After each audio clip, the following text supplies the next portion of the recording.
We have him every Monday.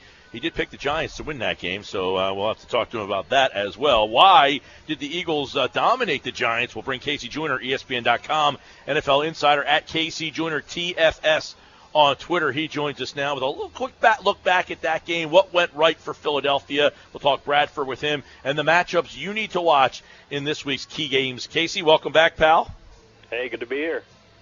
Well, I know you liked the Giants when we talked to you on Monday, and, quite frankly, they went down the field, and it looked like it was going to be an easy Giant night offensively. What did you see from Philadelphia that stood out and impressed you? Because the rest of that game, it looked like Eli Manning and that offense didn't want to be out in the field. Yeah, the impressive part is that they stayed resilient because early this season, when you see things that happen. In fact, that's something you can say about this team. If nothing else, they have been resilient in that it's been a tough year, and they keep coming back and fight. When the Giants went down and scored that first touchdown, they were driving on to the second drive. Looks like they're going to score another touchdown, and the Eagles stuck with it, got the interception, and after that it was you just saw a lot of things, especially on defense. In fact, I think the defense and the running game would have to be the two most impressive parts of that game. How the defense played and how, the things they were able to do, and the run blocking was easily the best run blocking the Eagles have had this year. Their good blocking rate was higher than they've had all season long, and it's the kind of rate if they keep posting that all year long, this can be a team to reckon with.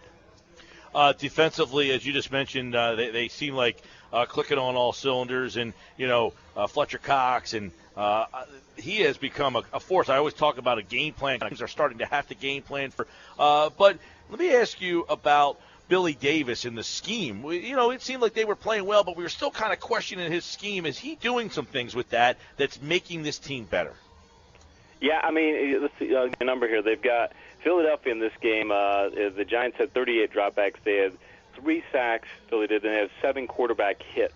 You add that up, it's 24.4% of the time they're either getting a sack or a hit in the quarterback. That's important because, especially when you're going against Eli, he's a guy who can get rattled. We talked about going into that game. If they can make Eli be at bad Eli, if they can make bad comedian Eli show up, that would be a key to the game. And that was something they weren't able to do earlier this year because so far this year they've had a 13.2% rate of sacks and hits, so they had nearly double that in that one game. So being able to get the pass rush going both through personnel, which they've got the personnel to get after the passer, but also Davis scheming the pass rush too. I think the combination of both of those, if they can keep doing that against the line that coming into that game was one of the best pass blocking lines in the league, it's a highly impressive achievement.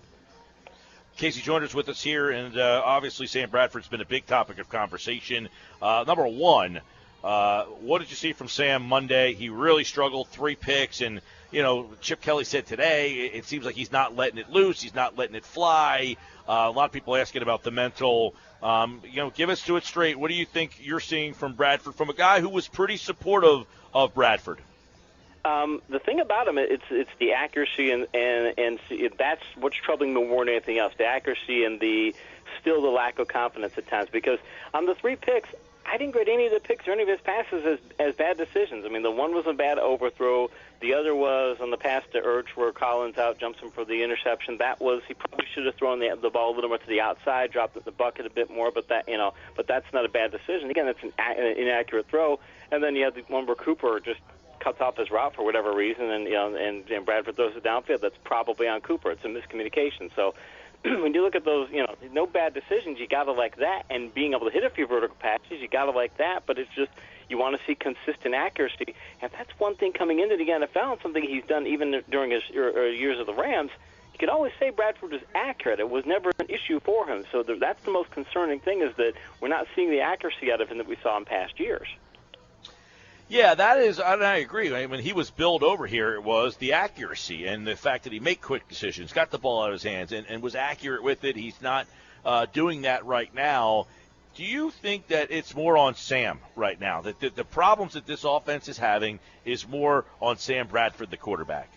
I think it might be that he got beat up so badly, and he's been banged up, both in his college and his pro careers, that he would have to, when you've gone through as much as he has injury-wise, you have to wonder, is the next hit going to be the hit that causing me to miss more time? Because in that game, Bradford takes 1 sack and he has 3 quarterback hits. It's only 10.3% of the plays. That's much lower than the league average. It's not like he was getting hit. It's not like they were getting after him. It's not like he was having to deal with a pass rush. So it's a confidence issue. And because in order to be accurate, you have to step into passes. You got to follow all the mechanics and things that he's not doing consistently. And that's the frustrating thing, because there are times when you'll see him make the consistently accurate throw to go, okay, that's the Sam Bradford we were seeing in preseason. We've seen in past years when he's been at the top of his game, and you're just not seeing it this year. And now the blocking is to the point where he ought to be able to trust it. So if he can't start trusting the blocking, you start wondering if the thing's going to get turned around for him. You know, you watch a lot of him coming in, and now you've seen him through 6 games here in Philadelphia.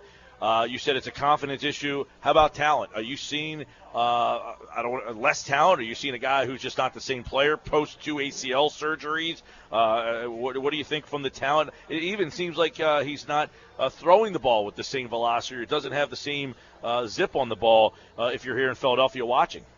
I'm wondering if in the Atlanta game he got a little dinged up. I think he took an ankle injury in that game.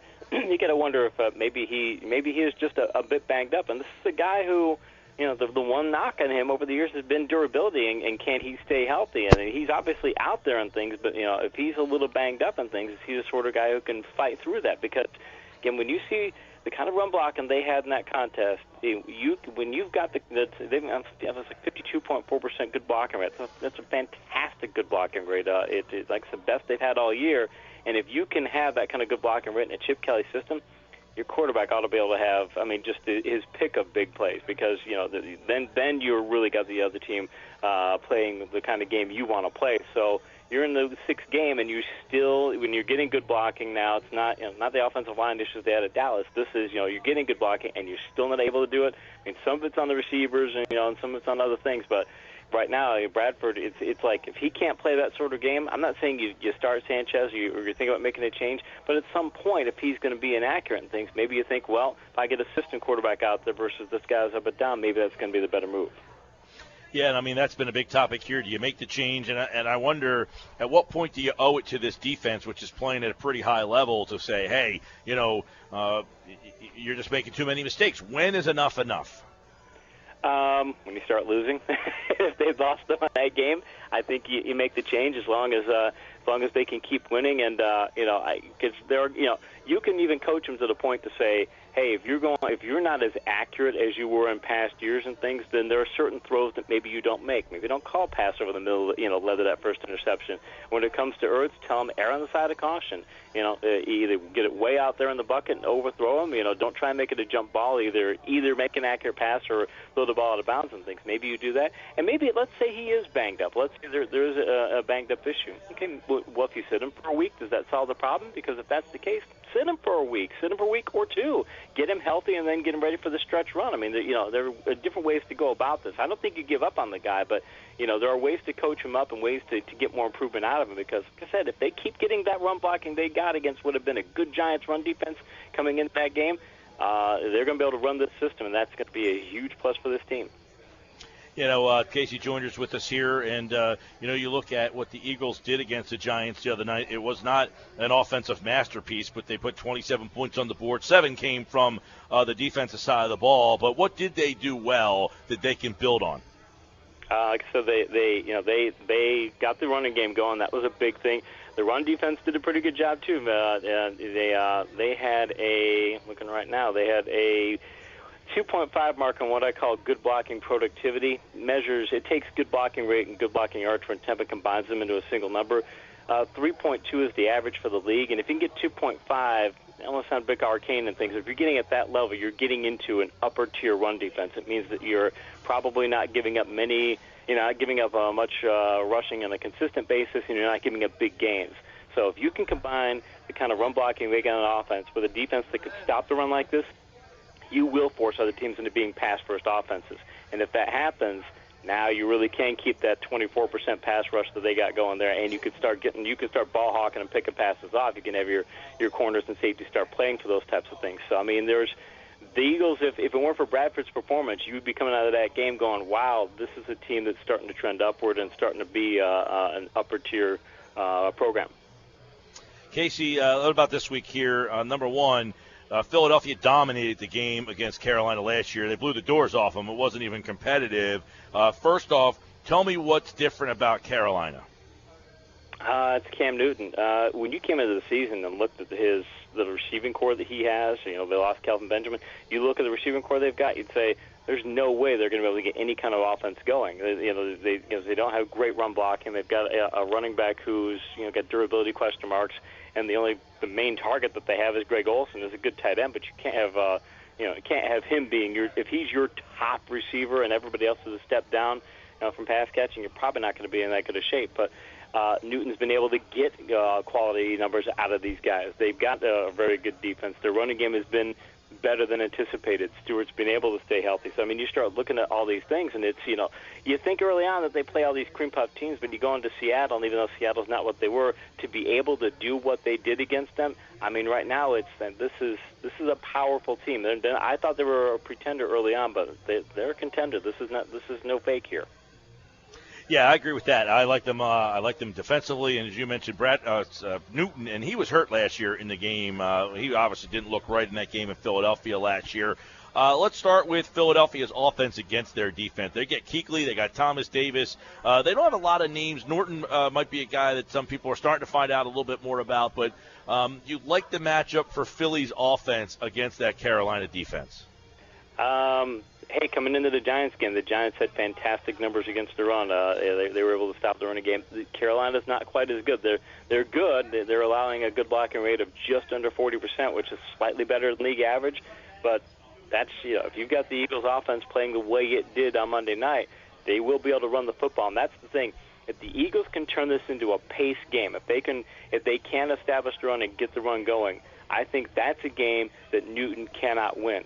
Because as good as he can be at times, if you get him to play a pace game and say, you've got to go fast-paced, you've got to pass, you've got to keep up, okay, that's when the lack of receivers that they have, I think, is going to show up. Because Newton can erase so many weaknesses from that roster, but you get him into that situation, he's not going to be good enough to get them out of it. Yeah, and, they don't have a lot of weapons, that we know. And I wonder, you look at the situation, the Eagles' defense and how they match up against Cam Newton in this defense, because Chip Kelly said it today. They want to run the ball. I think they run the ball more than anybody else in the league. But the Eagles have done a really good job at stopping the run. So you wonder, is this a good matchup for Philly's defense against that Carolina offense? Yeah, that's where the pace comes in, and I think the thing is also we talk about Sam Bradford making bad decisions, and Cam Newton's had a fantastic year, but one of the reasons, when he does pass, he's got a 1.5% bad decision rate. It's a metric I have that measures how often the quarterback makes a mental error that leads to a turnover opportunity. That's a fair. That's league average is 1%, so he's above league average, and it's not in a good way. And Bradford has been, has had some problems the last few games. He has it. And I think that's the thing. If you're the Eagles and you can get them, if you can get that pace game, I think the first few drives, the first quarter of the game, 3 drives for each team is going to be really important because if the Eagles can get out to a lead and get Carolina to have to throw that football, I think, Newton's taking some chances because he doesn't have a choice given the receiving core that he has. If you do that, you're in good shape. And the Eagles, they don't want to pass the football because you don't want to be going up against Josh Norman, who is the best cornerback in the NFL. Whoever he goes up against in the Eagles receiving core won't do a thing. Yeah, and it's interesting because Philadelphia is starting to get better on defense. A lot of people think, that they're here to stay because the last 2 years with Billy Davis, they've had stretches where they've played really well, and you were starting to think, oh, this defense is starting to come around, and then they have some breakdowns because of their personnel in the secondary.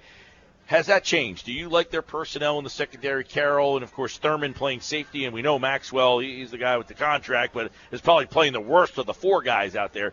But is this defense here to stay as opposed to the last couple of years where they had some flashes, Casey, but they weren't quite consistent enough? Well, we know they're rushing the passer fairly well based on Monday night. We know they stopped the run fairly well based on Monday night and some other games in the season. So you see those things and say that's a great place to start. But the thing that troubled them last year, the big issue that the Eagles had was blew a lot of coverages. I forget the number, but it was a ton of coverage plays where it was guys are just, you can't cover anybody if you make a mistake. And, you're not going to stop them if you don't cover them. If you don't have anybody there, if you're making an error, sort of like Seattle did against Carolina when, they have the mix-up in coverage and there's Greg Olsen wide open in the end zone for a touchdown. You can't have plays like that. Eagles so far this year, And I've only had them graded as one blown coverage, just one. And that's a really good number. It's one of the lowest numbers in the league. So when you are not blowing your coverages like that and you're being where you're supposed to be, now all those big plays you were giving up last year, you're not giving those plays up, and teams are going to have to drive going on the field to get something done. So that's a major difference and really bodes well for if they keep that up. Yeah, now you're going to see this defense keep playing at this level. Casey, we talked about Bradford and the decisions. He's making 3 interceptions last game. You talked a little bit about some of them. Another one in the end zone. Are you watching him? And we talked about this a couple of weeks ago. Are these bad decisions he's making, bad throws? Because, again, there are 3 interceptions, and people continue to talk about the end zone interceptions. So what did you see from those particular interceptions that it seems like he's still having problems within that red zone? He's not making misreads. He's not, not seeing defenders and things of that nature. He's not making some of the bad decisions that he made early on, that mental errors where, okay, this guy was obviously double covered and he's throwing it to them. What is the players that he's throwing to are tightly covered, like the touchdown or the interception where Collins picks off Ertz. Ertz is not open on that play. I mean, you're throwing it up there hoping he can win the jump ball. It's like, you don't have the receivers to go win these jump ball battles, so you don't want to be throwing those passes if you can avoid it. Wyatt Tittle, the old Giants quarterback, used to say that when you're dropping back the pass, you should always throw to the first guy who is open. You don't go, say, oh, he's open, and then try and come back to him because he won't be open the second time. You throw it to him immediately. And you're seeing Bradford look downfield and make these passes to guys who aren't open, and it just makes you wonder, okay, well, you're not making mistakes where you're not seeing somebody in coverage or, getting an interception, but you're still throwing to the guy who's covered. I want to see him throw to guys who aren't covered, because that's when that's when you can afford maybe to have a pass that's slightly off target and not have it picked. Yeah, well, let me ask you then about the personnel at wide receiver that the Eagles have. Do they have good enough personnel to make this thing work? If you can run the ball in the Chip Kelly system, we talked about it many times the past couple of years, if you can run the ball, then you can get the other team to play up in the put an extra player in the box, and now you're going to get one-on-one coverage on the outside. And most of the time, you're going to win those. You're going to have pretty good odds in your favor at that.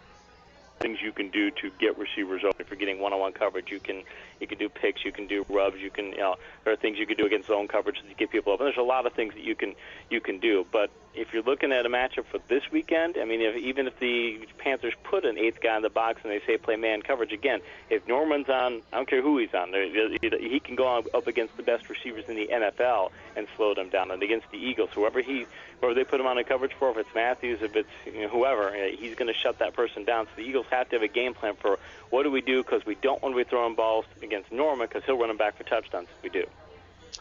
Casey Joyner is with us. Philadelphia on the road. I told you earlier, everybody, they won this game pretty handily. I think it was 45-21 last year, but I don't even know if that score was indicative of how the Eagles beat them last year. Sanchez played a real effective game. Their defense was all over. I think they sacked Newton 9 times on that Monday night game. Do you see this game as a different game? Do you think Philadelphia, though, can go down on the road and play with this undefeated Carolina team who just went on the road and beat Seattle? But it seems that teams that play Seattle the next week, they seem to struggle because of the physicality of the game they just got out of. Yeah, that could be part of it.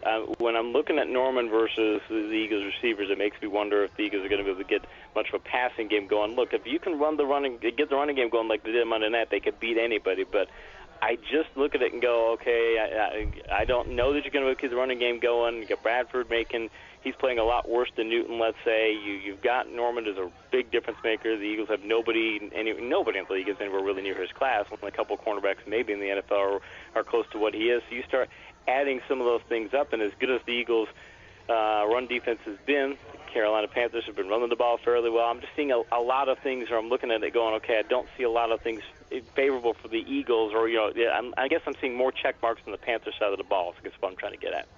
All right, of course, we got another game I want to get your thoughts on. That's the Giants and the Cowboys inside the NFC. That's a Sunday 425er. Number one, Dez Bryant maybe comes back. Even if he doesn't, is Dez Bryant and Matt Castle a good enough combination to make you think that team is going to make it to Tony Romo? since he left New England, if you take the cumulative statistics for Matt Castle since he left New England, and you take, a passer rating qualified quarterbacks, the guys who are qualified over that course of time, he has, you can measure it a couple different ways, but if you measure it according to the passer rating ones, he has the worst vertical passing numbers of any quarterback in the NFL, does Matt Castle. So even if Des Bryant comes back, Castle in his prime didn't put up good vertical numbers to Randy Moss coming off the 2007 season. Throwing to kind of slowed up Des Bryant, that's not going to change things for them. So I don't think that the Cowboys passing game gets going even if Bryant comes back out in the field this week. Yeah, I'm kind of with you on that. I don't know that Matt Castle saves the season for the Dallas Cowboys. And I still think they're the best team when they're healthy. But, Casey, I don't know when this team is going to be healthy enough. It might be too late because I think, Philadelphia, as average as they are, I really think that they are going to, their stretches the next 5 games, they should at least go 3-2. And I don't know what you see Dallas the next couple of weeks doing, but you got Matt Castle playing quarterback at least for the next 4 or 5 weeks. That's probably not a great recipe. No, last year, let's be blunt about the Cowboys last year. The reason their defense wasn't a huge problem or wasn't as big of a problem as it had been in the past years because they had the offense protecting them. Well, the running game's not going like it was, so that's not protecting the defense. Now you don't have the passing game being able to protect the defense. The Cowboys' run defense has been terrible. Their coverage has been mediocre in many ways. They're giving up a lot of big plays, and they've got personnel issues too because they lost Scandrick. So you've got let's put it this way: if the Giants go in there and they've got Odell Beckham Jr. and even if he can only play a half, you look at the firepower that they have on offense versus what the Cowboys have, the limitations they have on offense and the limitations they have on defense. I just see that and say, well, the Cowboys probably lose this game, and the Cowboys are going to be in a lot of situations like that when you've got that kind of defense that if your offense can't protect that defense and your offense can't put up big points to keep up in shootouts, it's a bad combination. What do you think of their defense? I mean, Hardy, to be honest with you, I'm surprised at how well Hardy, after that long of a layoff, came right in and made an impact. They got Lee McLean back. What do you think of the Cowboys' defense? Because they've given up almost more points than anybody in the entire NFC East, but they've had a bye already. Yeah. They've got it reminds me of a Bill Walsh saying, because I think Cowboys have a lot of talent on defense, but Bill Walsh said you can't hide a personnel weakness on defense. Doesn't matter if it's just one. If you've got a personnel weakness on defense, a creative offensive coordinator, which Walsh certainly was, would find ways to go after that particular player and single them out and say, okay, this is something we can take advantage of. The Cowboys have some strong players. They just have a few weak players, too. They have guys who are not good enough, who are what I call green-rated players, which are matchups that you can go after in the passing game. And when you have that, even if you've got a pass rush, you can, they can take some of that pressure away from the people in coverage, but you're still not going to be able to eliminate it. And when you've got as many weaknesses as they have on defense, I just don't think, even if you have one, you can't cover it up. And if you've got 3 or 4 like they do, I just think it means that your defense is going to be in a lot of shootouts unless you give them a lot of offensive protection, which Dallas. All right, Casey, they got the Giants this week. Giants looked terrible last week. These two teams on Sunday, which way are you leaning? I'm leaning definitely towards the Giants. You never know which Giants team is going to show up quarter to quarter, game to game, but I think the Giants are going to show up big for this game after last week's debacle, and I think they notched the win. All right, he's Casey Joyner every Thursday at this time on the Sports Bash. Plus, go to ESPN.com in the Insider section. Check out Casey's stuff and follow him on Twitter at Casey Joyner TFS. And, of course, we'll have him back on Monday with a recap on what he saw in the Eagles-Carolina game in the 3 o'clock hour. All right, Casey, good talk, and we'll talk to you on Monday. Sounds great, man. Appreciate it. There he is, Casey Joyner, the football scientist. All of his scientific football stuff there.